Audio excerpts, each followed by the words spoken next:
So this is a collab with my friend Taz Forrest. Hello. On his channel, we made a video on the top 3 best Switch games, and on mine, we're talking about the worst. So here we are.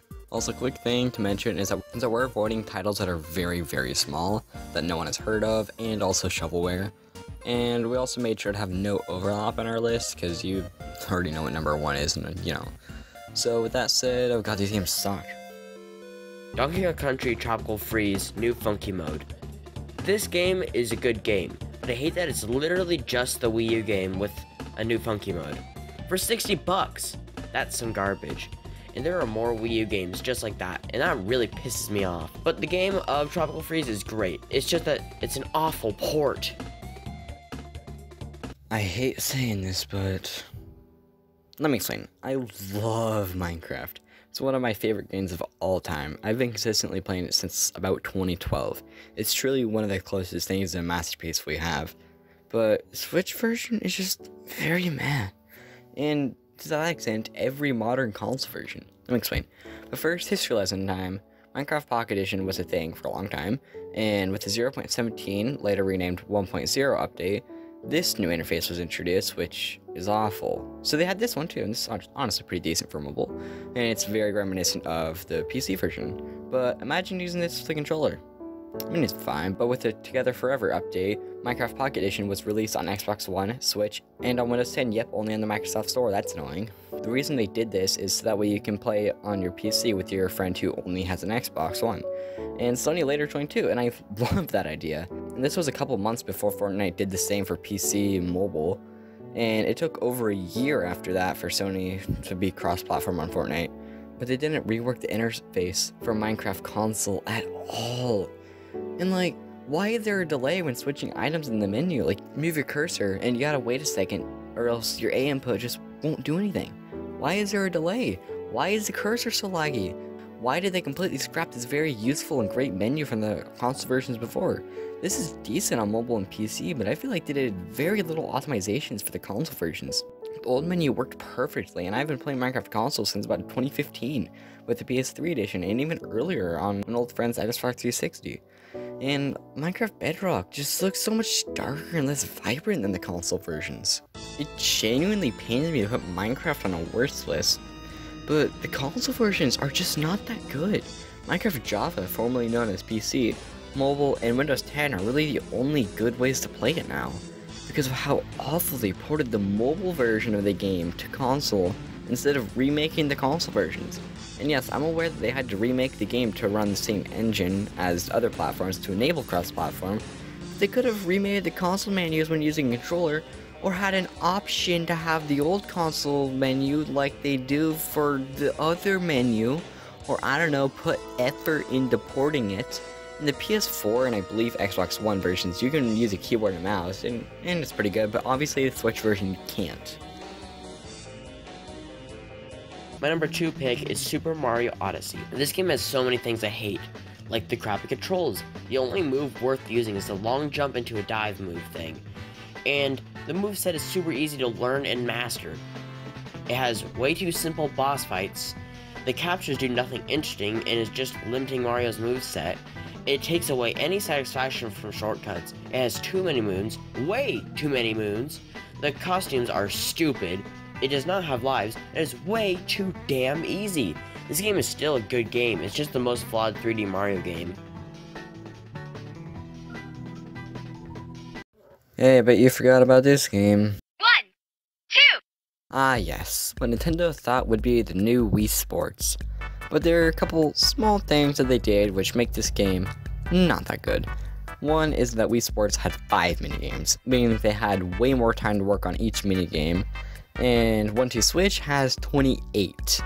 They also use real-life humans instead of Miis, even though the Switch has Miis. The minigames, like Wii Sports and Wii Play, are made to show off the Joy-Cons, but Wii Sports was so fun to play tennis and bowling over and over and over and over and over.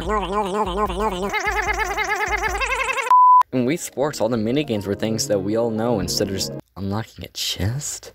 And the novelty of the Joy-Con wears off so much faster as the motion controls were a thing 11 years before the Switch.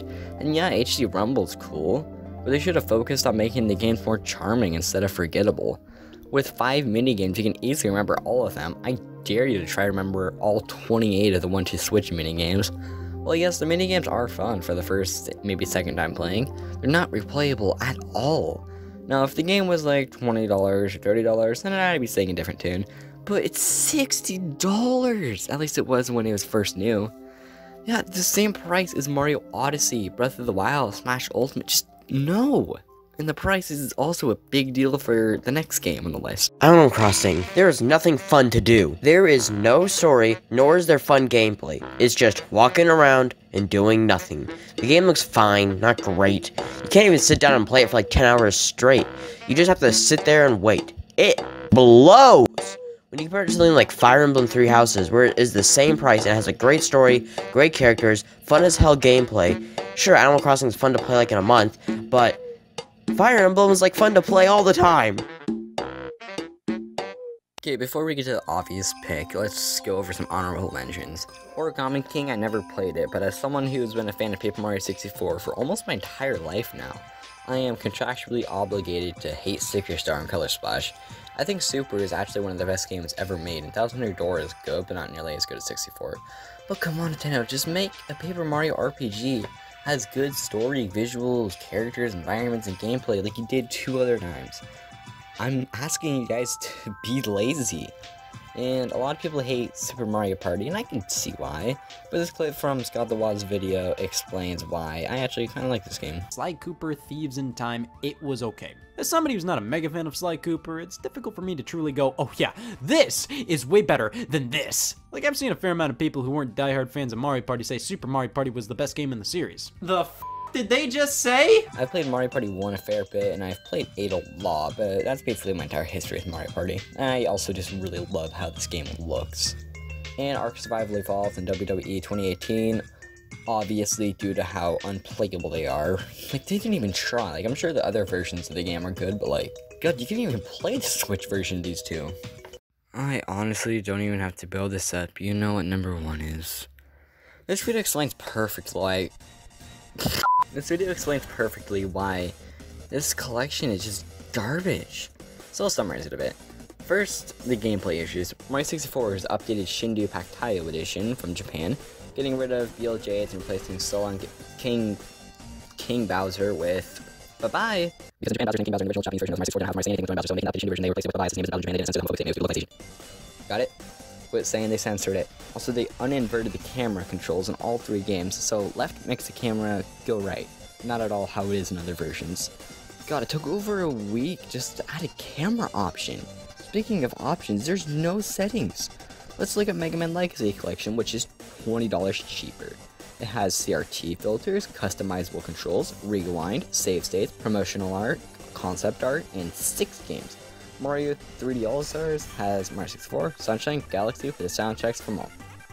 Hey, that's not even that much. Now, to defend it real quick, Mario 64, Sunshine, and Galaxy altogether cost more than $60. Like, my Sunshine disc only was $35, and 3D All-Stars version, in my opinion, is the best way to play Galaxy, as you can use Y to spin, and using Joy-Cons is much better to use an IR camera than the pointer controls of the Wii version. Okay, back to hating the game. Like, seriously, they updated the HUD icons, which just look off. I don't know why. And with Sunshine, they updated it to be 16:9, but not when you're using the turbo nozzle underwater. And they didn't even update Mario 64 to be 16:9, which is the thing K's and Manuar got working in 2018. And they did no cool fun borders like Mega Man Legacy Collection. And also Mario 64 and Sunshine run on emulators while Galaxy is remade for the Switch, as Switch isn't good enough to emulate Wii games. So they remade the entire game. And that's why Galaxy 2 isn't in the collection. Hearing that, you'd think, that's a good reason Galaxy 2 isn't in it. But no, they've been working on the collection for over a year. And the changes made to Mario 64 and Sunshine are done in real time. So the HUD changes and stuff are changed while playing the game. The ROMs are just unedited versions because, we're gonna stop people from using the texture editing tool. Sunshine also swaps in a few updated textures, just like Super Mario 64, and here they use a folder literally titled, I kid you not, Lazy Texture Replace to do so. Say what you will about this collection, but if the developers are calling their own methods of updating a game lazy, then, I don't know, just seeing the missed potential of a Wind Waker HD treatment stings that much more for me. Like seriously, they didn't even have an option to disable Rumble, something they did in 1997. This is one of the laziest things Nintendo's ever done. They even admitted to it.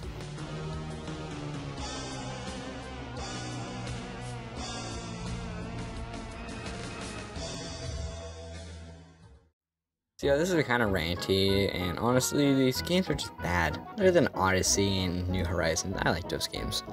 So yeah, watch this video on Taz's channel of us praising Switch games.